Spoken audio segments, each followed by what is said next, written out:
యేసు మహికి తెంచు వేళ ఆసన్నమాయి భూమికి పెంచేయు వేళ మేఘాల మీద మన ప్రభు యేసు మహికి తెంచు వేళ ఆసన్నమాయి భూమికి పెంచేయు వేళ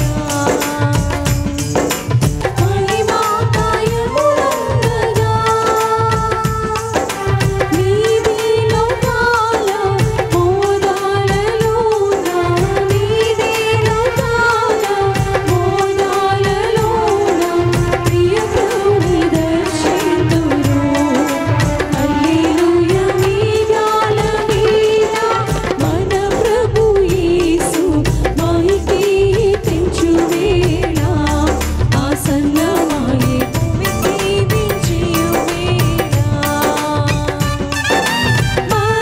మధ్యాకాశములోన దూత పంతుల నడుమ పరియాసతుడగు పెంచగా మరణమున్నగ మిగులు రారాజు జనులంతా కాంతి దేహము దాచుచు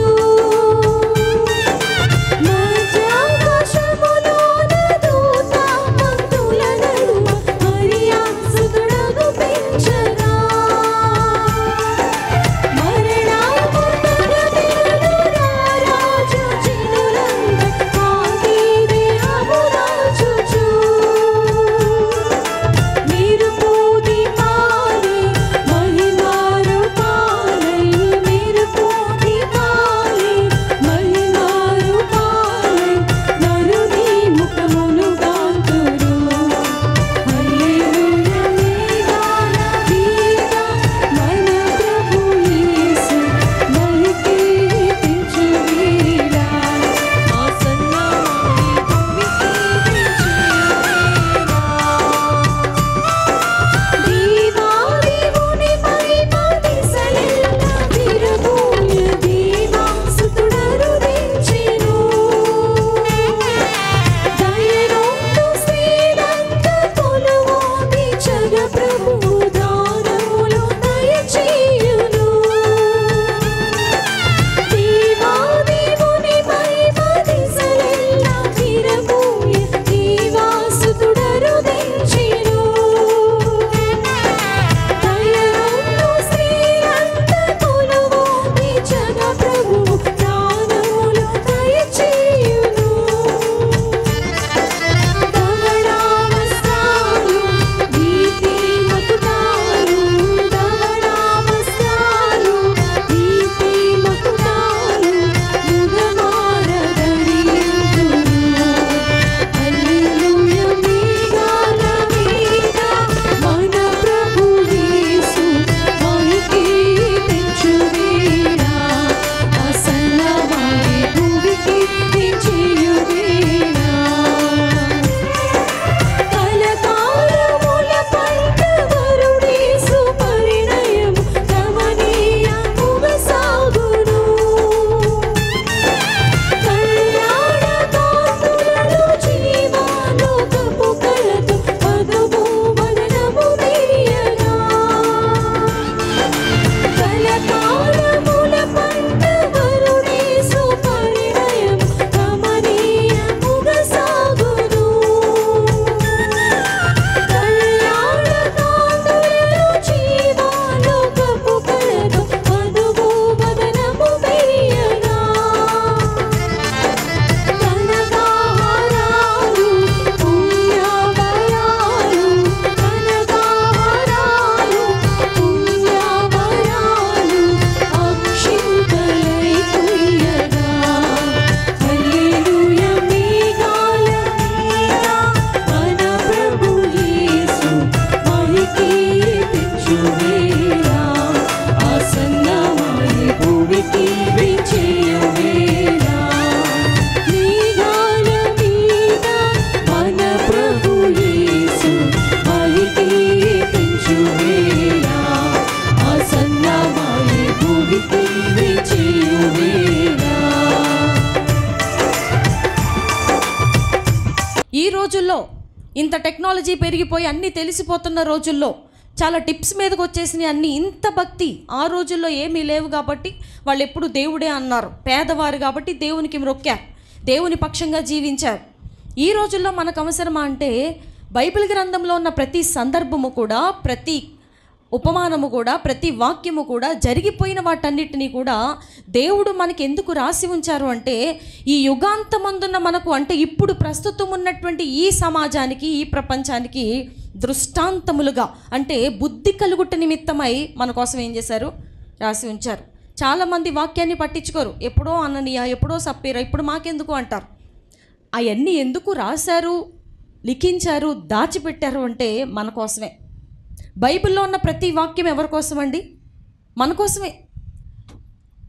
నేను అలా చేయటం లేదు కదా, నేను నీతిమంతురాల్ని, అది నాకు అవసరం లేదనడానికి లేదు. నీతిమంతుడు ఒక్కడు కూడా లేడని దేవుని వాక్యం చెప్తుంది. అందుకని ఒక వారం మనం ఒక వాక్యం విన్నాము అంటే ఆ వారం అంతా కూడా ప్రభువా నన్ను ఆ విధంగా నడిపించనని ప్రార్థన చేసుకోవాలి. ఎలా ప్రార్థన చేసుకోవాలి? ఆ విధంగా నన్ను నడిపించండి ప్రభువా అని ప్రార్థన చేసుకోవాలి. గెహాజీలోంచి మనం ఏమేమి నేర్చుకున్నాం? చాలా నేర్చుకున్నాం. ఆయన దేవుని కొరకు ఎలాగో తల్లిదండ్రులను సమస్తాన్ని విడిచిపెట్టి సేవకు వచ్చారో నేర్చుకున్నాం. అలాగూ మనం జీవించగలుగుతున్నామా లేదో అని చెక్ చేసుకోవటమే భక్తి. భక్తి అంటే కూర్చొని గంట సేపు ప్రార్థన చేస్తే భక్తి కాదు. ఎవరైనా చేస్తారండి, 4 మాటలు తెలిస్తే. జీవించడం నేర్చుకోవాలి. ఏం నేర్చుకోవాలి? జీవించడం నేర్చుకోవాలి. మన పరిశుద్ధ గ్రంథంలో నుండి దేవుని వాక్యంలోనికి వెళదాం. 2 తిమోతికి రాసిన పత్రిక, అపోస్తలుడైన పౌలు 2 తిమోతికి రాసిన పత్రిక. బైబిల్ ఉన్న ప్రతి ఒక్కరూ ఓపెన్ చేయండి. 2 తిమోతికి రాసిన పత్రిక, పేజ్ నెంబర్ కొంచెం చెప్తారా ఎవరైనా? 2 తిమోతికి రాసిన పత్రిక 195వ పేజీ, 3వ అధ్యాయము 12వ వచనాన్ని చదవండి. క్రీస్తు యేసునందు సద్భక్తితో బ్రతుకను ఉద్దేశించు వారందరూ హింస పొందుదురు. చాలండి. చూడండి దేవుని వాక్యం ఏం చెప్తుందో. 2 తిమోతికి రాసిన పత్రికలో పౌలు గారు తిమోతికి రాస్తూ ఆ 3వ అధ్యాయంలో ఎలా స్టార్ట్ చేస్తున్నారు అంటే ఒక విచిత్రమైనటువంటి విధంగా మొదలు పెడతారు. అప్పటి వరకు 1 తిమోతి గ్రంథంలో యవనేచ్చుల నుండి దూరంగా పారిపో, నువ్వు బాగా సహాయపడ్డావు, నాకు అన్ని విషయాల్లో బాగా నువ్వు సేవలో ఉన్నావు అని మంచిగా పాజిటివ్గా రాసుకుంటూ వస్తూ ఈ 3వ అధ్యాయంకి వచ్చేసరికి అంత్య దినములలో అపాయకరమైన కాలములు వస్తాయని మొదలుపెట్టారు. ఈ దినములు ఏ దినములండి? అంత్య దినములు. ఏ దినములు? అంత్య దినముల్లో ఏ కాలములు వస్తాయంట? అపాయకరమైన కాలములు వస్తాయి. కాబట్టి నువ్వు జాగ్రత్తగా ఉండు అని తిమోతిని హెచ్చరిస్తూ, తిమోతిని గైడ్ చేస్తూ ఆయన 12వ వచనంలో అంటున్న మాట, క్రీస్తు యేసునందు సద్భక్తితో బ్రతుకును ఉద్దేశించు వారందరూ ఏం పొందుతారు? హింస పొందుతారు. క్రీస్తు యేసునందు సద్భక్తితో బ్రతుకును ఉద్దేశించు వారందరూ ఏం పొందుతారు? హింస పొందుతారు. ఈ మాట బహుశా చాలామందికి అర్థం కాకపోవచ్చు. క్రీస్తు యేసునందు సద్భక్తి, అందరూ ఒకసారి అనండి, క్రీస్తు యేసునందు సద్భక్తి. చూడండి, భక్తి అనగా ప్రపంచంలో చాలా రకాలైనటువంటి భక్తులు ఉన్నాయి. భక్తి ఎవరి నోట చూసినా మనం ఈ మాట సులభంగా చాలా తరచుగా వింటూ ఉన్నటువంటి మాట భక్తి. ఏమండి కనీసం భక్తి లేదండి ఆయనకి అంటారు. లేకపోతే భక్తి కలిగి జీవిస్తున్నాడండి అంటారు. ఎంత భక్తోనండి, ఎన్ని పాటలు పాడతారండి అంటారు.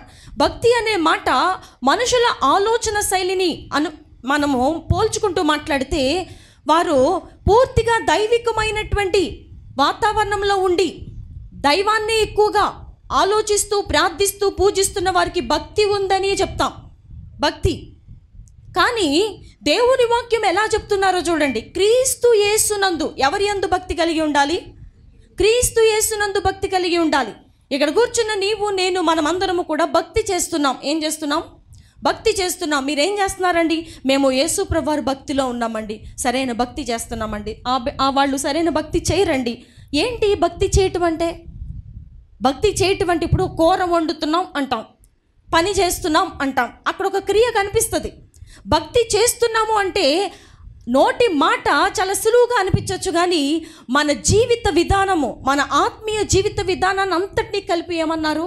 భక్తి చేయటము. భక్తి చేయటము ఈజ్ ఈక్వల్ టు ప్రార్థన అని చెప్పలేదు. భక్తి చేయటం ఈజ్ ఈక్వల్ టు బైబిల్ చదవటం అని చెప్పలేదు. మొత్తం అంతటినీ కలిపి నీ ప్రవర్తన అంతటిలో, నీ జీవిత విధానం అంతటిలో, నువ్వు బ్రతుకు దినమనంతటిలో ప్రతి క్షణము కూడా సద్భక్తితో ఉంటే దాన్నే ఏమన్నారు? భక్తి అన్నారు. భక్తి, భయభక్తులు కలిగి. బైబిల్లో ఎక్కడైనా సరే భయభక్తులు అనే మాట మనం అనేక సార్లు విని ఉన్నాం. భయము, భక్తి.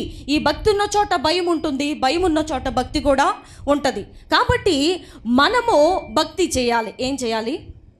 ఎవరి యందు భక్తి చేయాలి? క్రీస్తు యేసునందు భక్తి చేయాలి. క్రీస్తు ప్రభువారి నందు ఆయన కొరకే బ్రతకాలి. ఆయన కొరకే మనం భక్తి చేయాలి. ఏమి చేసినా ఆయన నిమిత్తమే. చాలామంది లోకంలో ఏదైనా ఒక పని చేసేటప్పుడు తమ కొరకే చేస్తున్నామని బాధపడుతూ మందిరానికి వస్తారు. తమ కొరకే బ్రతుకుతున్నామని బాధపడుతూ వీటన్నిటిని వదిలిపెట్టాలా, వీటన్నిటిని పాటించాలా, ఇలాగూ సమయానికి పోవాలా, ఆదివారం అనేసరికి మందిరంలోనికే పోవాలా, ఏంటిదని బాధపడతారు. కానీ క్రీస్తు యేసునందు సద్భక్తితో ఉన్నవారు, యేసు ప్రభువారి కొరకే బ్రతుకుతున్నవారు, క్రీస్తు యేసునందు భక్తిలో ఉన్నవారు, నిజమైనటువంటి భక్తి కోరుకుంటున్నవారు ఎప్పుడూ బాధపడరు. ఎందుకంటే అది ఎవరికి చేస్తున్నారు? యేసు ప్రభువారి నందు భక్తి చేస్తున్నారు. ఆయన ఈ మాట చెప్తూ, క్రీస్తు యేసునందు సద్భక్తితో బ్రతుకను ఉద్దేశించు వారందరూ హింస పొందుతారు. అసలు ఈ మాటకి ఏమైనా న్యాయం ఉందంటారా? మీరు ఆలోచించండి. యేసు ప్రభువారిని నమ్ముకుంటే కష్టాలు పోతాయని వచ్చాం మనం చాలామంది. యేసు ప్రభువారి దగ్గరికి వస్తే మా బిడ్డకు ఉద్యోగం వస్తుందని వచ్చాం. ప్రభువుని నమ్ముకుంటే రోగం తొలగిపోతుంది అని వచ్చాం. యేసు ప్రభువారిని నమ్ముకుంటే మాకేదో దీవిస్తారు, ఆశీర్వదిస్తారు, మా యొక్క సరిహద్దులు విశాలపరచబడతాయి అని అనుకుంటూ వచ్చాం చాలామంది. సులువుగా ఎవరం రాము. ఏదో ఒక అవసరాన్ని బట్టే మనం దేవుని దగ్గరికి వచ్చి ఉన్నాం కదా. కానీ ఇక్కడ ఒక విచిత్రమైన భిన్నమైనటువంటి వాక్యాన్ని మనం చదువుతున్నామే.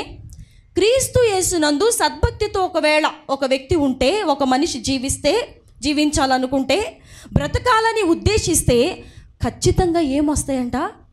హింస. హింస అనేది ఎలా ఉంటుందండి? హింస ఎంత హింసిస్తున్నారోనండి మమ్మల్ని అని చెప్తాం కదా. ఆ భర్త ఆ భార్యని ఎంతో హింస అండి, ఎంత హింస పెడుతున్నారో తెలియదండి అంటాం. హింస అనేది చాలా కష్టతరమైంది. ఒక వ్యక్తి అనుభవిస్తే కానీ దాని గురించి మనం నోరారా చెప్పలేకపోతాం. ఇప్పుడు మా మమ్మీ నన్ను కొట్టారు అని చెప్పడానికి హింస అనే పదాన్ని వాడం. అమ్మ నన్ను కొట్టింది, ఎంతో కోపంగా ఉంటుంది, చాలా చిరాకండి, ఎంత కష్టపెడుతుందో అంటాం, అక్కడితో వదిలేస్తాం. హింస అనే పదము చాలా లెవెల్లో ఉంటుందన్నమాట. అది చాలా కష్టతరమైనది, ఎంతో బాధను కలిగించేది, ఎంతో కన్నీళ్లను రప్పించేది, ఎంతో ఏడిపించేది హింస.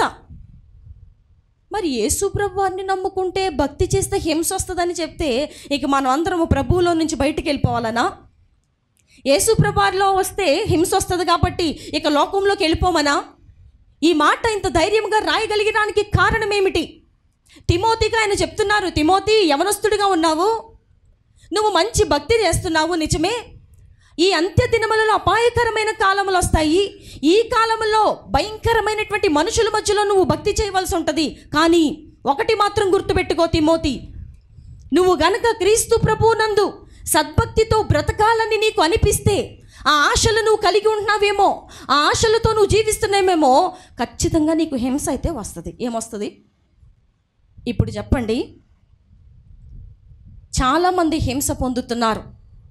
క్రైస్తవులు దేవుని నమ్ముకున్న తర్వాత హింసించబడుతున్నారు, హింస పొందుతున్నారు, హింస కలిగిన వారు ఉన్నారు, హింసించబడుతున్న వారు ఉన్నారు. హింస అనేకుల జీవితాలలో ప్రభువుని నమ్ముకొనక ముందు ఏ రకమైనటువంటి హింస లేకుండా, ప్రభువుని నమ్ముకొనక ముందు ఏ విధమైనటువంటి బాధ లేకుండా ఉండి, ప్రభువులోనికి వచ్చిన తర్వాత భక్తి చేస్తున్న సమయంలో మారు మనసు పొంది బాప్తీసము తీసుకొని ప్రభు కొరకు జీవిస్తున్న ఈ జీవితంలో, ఈ తరుణంలో హింస పొందుతున్న వారు భూమి మీద కోకొల్లలు ఉన్నారండి, కోట్ల మంది ఉన్నారు. మరేంటి, ఏమి చేయాలి? ఇప్పుడు క్రీస్తు యేసునందు మంచి భక్తితో బ్రతకాలని ఆశతో వచ్చాము, పరలోక రాజ్యం ఉందని ప్రభువు ఒక్కడి నుంచి ఎంతో గట్టిగా చెప్పారు కాబట్టి ఆ వాక్యం మీద బేస్ అయ్యి విశ్వాసముతో, నిరీక్షణతో ప్రభుని నమ్ముకున్నాము. పరలోకానికి వెళదామని ఆశపడి దేవుని కొరకు అనేకమైన వాటిని తృణీకరించుకున్నాము. అనేకమైన వాటిని ద్వేషించాము, అనేకమైన వాటిని వదిలిపెట్టాము, ప్రభు కొరికే నిక్కచ్చిగా బ్రతకాలని తీర్మానించుకుంటున్నాము, నిబంధన చేసుకున్నాము, ఒక సంఘానికి కట్టుబడ్డాము, ఆ మాటలను బట్టి జీవిస్తున్నాము, ఒకే సేవకుల చేతి క్రింద ఆహారము తింటున్నాము, అన్నీ బాగున్నాయి. మరి హింస ఏంటి? ఈ హింస దేనికి అంటే ప్రభువులో భక్తి చేస్తున్న వారికి హింస ఇవ్వటానికి దేవుడు అన్యాయస్తుడందామా? దేవుడికి ప్రేమ లేదందామా?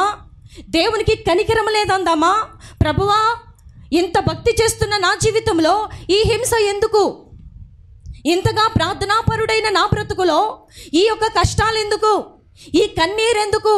నేను తట్టుకోలేనటువంటి శ్రమ ఎందుకు అని అనేకులు ఇప్పటికే ప్రభుని ప్రశ్నించిన వారు మీలో మనలో ప్రపంచంలో ఉండి ఉండొచ్చు. దేవుని వాక్యమే చెప్తుందండి, క్రీస్తు యేసునందు సద్భక్తి, మంచి భక్తి చేయాలనుకునే ఆలోచన కలిగిన వారు ఎవరైనా ఉన్నట్టయితే వారికి ఖచ్చితంగా ఏం కలుగుతుంది? హింస కలుగుతుంది. ప్రియ దేవుని బిడ్డ, నీ జీవితంలో ఇప్పటికే చాలా రకాలైనటువంటి హింసలను అనుభవిస్తూ వచ్చావు. నువ్వు ప్రభుని నమ్ముకుని, మీరు ప్రభుని నమ్ముకుని కొన్ని 10 సంవత్సరాలు 2 సంవత్సరాలు అయ్యి ఉండొచ్చు. అప్పటి నుంచి నీకు కష్టాలు మానలా, అప్పటి నుంచి నువ్వు శోధించబడ్డం మానలా, అప్పటి నుండి హింస కలగటం మానలా, అప్పటి నుండి కన్నీరే మిగిలింది. అయితే ప్రభు అన్యాయస్తుడు అనలేం, ప్రభు ప్రేమ లేని వారు అనలేం. పరలోక రాజ్యంలో ఒక ప్రత్యేకమైనటువంటి గుంపు ఉంది. వచ్చారు ప్రభు అని అడుగుతుంటే అక్కడి నుండి ఒక స్వరం వినపడుతుంది, వీరు మహాశ్రమల నుండి వచ్చిన వారు. అదేంటండి, పరలోక రాజ్యంలో అందరినీ కలగలుపు కింద కూర్చోబెట్టలేదా అంటే లేదండి, మహాశ్రమల నుండి వచ్చిన వారిని ఒక పక్కగా నిలబెట్టారు. ఏంటి మహాశ్రమలు? ఈ భూమి మీద క్రీస్తు యేసునందు వారు సద్భక్తితో బ్రతుకును ఉద్దేశించినప్పుడు వారికి మహాహింస కలిగింది, మహాశ్రమలు కలిగినాయి. అట్టి వారిని దేవుడు ఊరికి ఏం చేయలేదు, విడిచిపెట్టలేదు. వారికి ప్రత్యేకమైన స్థానము పరలోక రాజ్యములో ఉంచబడి ఉంది. నాకే ఎందుకు ఈ శ్రమలో, నాకే ఎందుకు ఈ కష్టాలు? అందరూ బాగున్నారు, అందరూ సంతోషంగా ఉన్నారు, వారి పిల్లలు బాగున్నారు, భార్య బాగుంది, భర్త బాగున్నాడు, అంతా సమృద్ధిగా ఉంది. నాకెందుకు ఈ కడుపు కోత, నాకెందుకు ఈ శ్రమ, నాకెందుకు ఈ అనారోగ్యము, నాకెందుకు ఈ కష్టాలు, నాకే ఎందుకు ఈ శోధన అని ఏమి చేయాలో అర్థం కాని పరిస్థితిలో, 2 తలంపుల మధ్యలో తడబడుతూ ఏమి చేయాలో తెలియక అటు ప్రభుని తృణీకరించాలా లేకపోతే ప్రభుని వెంబడించాలా, నీకు దిక్సూచి చెప్పేవారు లేక, ఎవరికి చెప్పుకోలేక కుమిలిపోతున్నటువంటి ప్రియ దేవుని బిడ్డ, దేవుని వాక్యమే చెప్పింది, భయం ఎందుకు? క్రీస్తు యేసునందు సద్భక్తితో బ్రతుకును ఉద్దేశించావు కాబట్టి నీకేమొస్తుంది చెప్పాలందరూ. మీరు అలా సైలెంట్గా ఉండకూడదు. క్రీస్తు యేసునందు సద్భక్తితో బ్రతకాలని అనుకుంటున్నావు కాబట్టి ఏమొస్తుంది? హింస వస్తుంది. కాబట్టి హింసలను బట్టి, కష్టములను బట్టి, ఇబ్బందులను బట్టి, కన్నీరును బట్టి కృంగిపోయే వారముగా కాక వాటిని స్వాగతి బ్రతుకుల్లోనికి వాటిని ఆహ్వానిస్తూ, కష్టమా నా జీవితంలోనికి వచ్చావా, నువ్వు వచ్చినంత మాత్రాన నేను ఆ ప్రభువుని విడిచిపెట్టే అంత స్థాయిలో నేను లేను.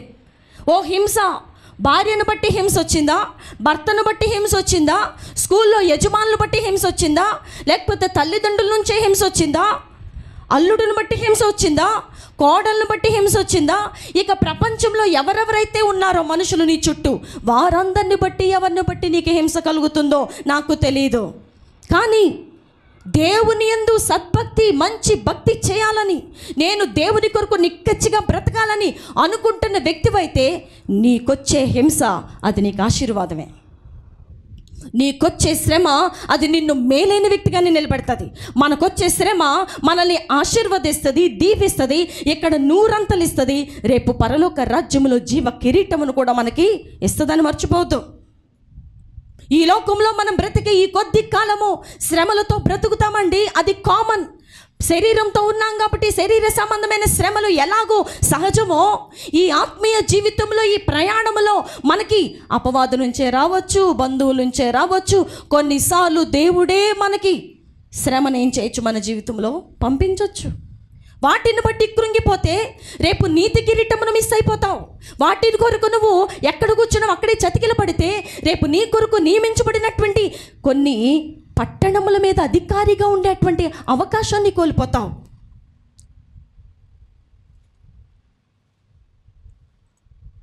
ఎంత గన్ షాట్గా రాశారో చూడండి ఆ మాట. క్రీస్తు యేసునందు ఒకవేళ నువ్వు సూపర్గా బ్రతకాలనుకుంటున్నావా? సినిమాను వదిలిపెట్టావు, షికారులను వదిలిపెట్టావు, ఇష్టం వచ్చినట్టు బ్రతికే విధానాన్ని వదిలిపెట్టావు, లోకాన్ని విడిచిపెట్టావు, కామ క్రోధ మదమాత్సర్యాన్ని విడిచిపెట్టావు, సీరియల్స్ జీవితాన్ని వదిలిపెట్టావు, ఇక ఫోన్లో వచ్చే రకరకాల మురికిని అసహించుకున్నావు, కాదనుకున్నావు, సత్యవత్తునిగా బ్రతుకుతున్నావు, అబద్ధములను మానేసావు, బూతులు నీ నోటిన రానివ్వటం లేదు, ప్రేమ కలిగి బ్రతుకుతున్నావు, అందరితో సమాధానంగా జీవిస్తున్నావు, సంఘములో మంచి బిడ్డగా బ్రతుకుతున్నావు, దేవుడు నీతో మాట్లాడే అనుభవం కలిగి ఉన్నావు, అయినా హింస వస్తుంది, అయినా శ్రమలు వస్తున్నాయి, అయినా శోధన వస్తుంది. నువ్వు ఏడవటం మానలేదు. నీ జీవితంలో లోకస్తులకి ఎలా శ్రమలు వస్తున్నాయో, ఎలా హింసించబడుతున్నారో అదే మాదిరిగా నువ్వు హింసించబడుతున్నావు. విశ్వాసాన్ని కోల్పోవద్దు, నిరీక్షణను కోల్పోవద్దు, దేవుణ్ణి విడిచిపెట్టాలని ఆలోచనలో ఉండదు. ఈ దేవుడేం దేవుడు, శ్రమలు ఇస్తున్నారు, కష్టాలు ఇస్తున్నారు, హింస పెడుతున్నారు అని దేవుని మీద నింద వేయొద్దు. దేవుడు ఎప్పుడో చెప్పారు, నువ్వు గనక క్రీస్తు యేసునందు మంచి భక్తి చేయాలనుకుంటే ఏమొస్తుంది? హింసించబడతారు. అక్కడ రాసిన మాట చూద్దాం ఒకసారి, 12వ వచనాన్ని చూడండి. క్రీస్తు యేసునందు సద్భక్తితో బ్రతుకను ఉద్దేశించు వారందరూ. అర్థమైందా? వారందరూ అంటే ఎవ్వరు మినహాలేరు. ఏ దేశంలో వారు మినహాయించబడలేదు. ఎవరైతే భక్తి చేయాలనుకుని దేవుని కొరకు నిక్కచ్చిగా పవిత్రంగా బ్రతుకుతున్నారో, మాట విషయంలో, ప్రవర్తన విషయంలో, అన్ని విషయాల్లో దేవుని కొరకు బ్రతుకుతున్న వారందరూ ఏం పొందుతారు? హింస పొందుతారు. హింస పొందుతారు. పేతురు రాసిన పత్రిక, మొదటి పేతురు రాసిన పత్రిక 4వ అధ్యాయము 12వ వచనాన్ని చదవండి. ప్రియులారా, మిమ్మను శోధించుటకు మీకు కలుగుచున్న అగ్ని వంటి మహాశ్రమను గూర్చి మీకేదో యొక్క వింత సంభవించినట్లు ఆశ్చర్యపడకుడి. క్రీస్తు మహిమ బయలుపరచబడినప్పుడు మీరు మహానందముతో సంతోషించు నిమిత్తము క్రీస్తు శ్రమలలో మీరు పాలి. పౌలు గారి జీవితంలో ఎంత కష్టపడ్డారో మనం చదివితే అసలు ఆశ్చర్యపోతాం. పౌలు గారు ఈ పత్రికలు రాస్తున్నటువంటి ఈ పౌలు గారి జీవితంలో ఎన్ని కష్టాల్లో గుండా వెళ్ళారో మనం కనీసం ఆలోచించలేం. ఆ భక్తుడైనటువంటి పౌలు గారి ద్వారా దేవుడు రాయించుచున్న మాట, ఇప్పుడు కష్టాలు వస్తున్నాయని, ఇబ్బందులు వస్తున్నాయని కృంగిపోయి ఏదో ఆశ్చర్యపడకండి. రేపు దేవుని యొక్క మహిమ బయలుపరచబడినప్పుడు, క్రీస్తు ప్రభు యొక్క 2వ రాకడలో మనం ఉండినప్పుడు, ఆయన మేఘారూరుడై మధ్యాకాశమునకు వచ్చి నిలబడినప్పుడు మన కష్టములను మనం ఏం చేస్తాం? మర్చిపోతాం. మన కష్టములు మనకి కష్టములుగా అనిపించవు. మనము ప్రభు వారి యొక్క శ్రమలలో పాలివారమై ఉన్నామని సంతోషపడండి. అబ్బా, ఎంత మంచి మాట అండి. యేసు ప్రభు వారి యొక్క ఎంత శ్రమ పడ్డారో, ఆయన సిలువలో ఎంత వేదన అనుభవించారో, ఎంత హింసించబడ్డారో, దాంట్లో నేను కూడా ఒక భాగమై ఉన్నానని వాటిని ప్రేమతో స్వాగతించండి అని చెప్తున్నారు. ప్రియ దేవుని బిడ్డలారా, మన జీవితాల్లో భర్తను బట్టి కొంతమంది స్త్రీలు మహాహింస పొందుతున్న వారు ఉన్నారు. సంతోషం లేదు, ఒక్కరోజు కూడా సంతోషం లేదు. వివాహమైన దగ్గర నుండి ఒక్కరోజు కూడా ఆనందం అనేది లేకుండానే కొన్ని సంవత్సరాలు ఇప్పటికి గడిచిపోయినాయి. భార్యను బట్టి సంతోషం లేకుండా, పిల్లలను బట్టి సంతోషం లేకుండా కొన్ని దినాలు, కొన్ని సంవత్సరాలు ఏడుపుతోనే నీ జీవితాన్ని కొనసాగిస్తున్నావు.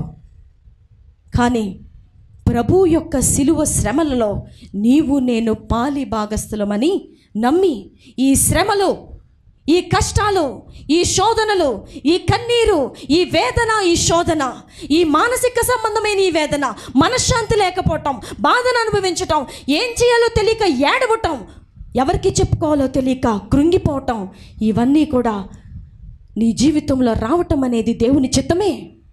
దేవుడే వాటిని అనుమతించారు. వాటిని బట్టి కృంగిపోవాల్సిన అవసరం లేదు. ఈ దినమున, ఈ ఉదయకాల సమయంలో ప్రభు వారు మనతో ముచ్చటిస్తున్నా, మళ్ళీ ధైర్యపరుస్తున్నా, మళ్ళీ ఆదరిస్తున్న మాట ఏమైనా ఉంది అంటే భయపడాల్సిన అవసరం లేదు. శ్రమ వచ్చిందని భయపడాల్సిన అవసరం లేదు. బైబిల్ గ్రంథంలో మనం చూసుకుంటే యోసేపు బెస్ట్ ఎగ్జాంపుల్. ఏ తప్పు చేయలేదండి. ఒక స్త్రీని ముట్టుకోవడానికి కూడా భయపడినటువంటి పవిత్రమైన భక్తి చేస్తున్న, సద్భక్తి చేయాలనే ఉద్దేశము కలిగినటువంటి యవనస్తుడు. పరదేశంలో ఉన్నా సరే తన భక్తిని చేజార్చలేదు. తండ్రికి దూరంగా ఉన్నా సరే యవన కాలపు జీవితాన్ని చెరిపివేసుకోలేదు. నిక్కచ్చిగా బ్రతకాలని ఆశ కలిగి ఉన్నాడు. అయినా సరే సైతాను విడిచిపెట్టలేదు. పాపానికి ప్రేరేపించాడు, లొంగ తీసుకోవాలనుకున్నాడు, చేజిక్కించుకోవాలనుకున్నాడు. తను ఏమీ చేయకపోయినా జైల్లోకి వెళ్ళిపోయాడు. జైల్లో ఎవరిని వేస్తారండి? మనకు కలిగిన అవగాహన నిమిత్తం చెప్పండి, జైల్లో ఎవరిని వేస్తారు? రాజమండ్రిలో బాలకుల జైలు ఏదో ఉంది, మైనర్ తీరినా తీరకపోయినా ఏదో మరి.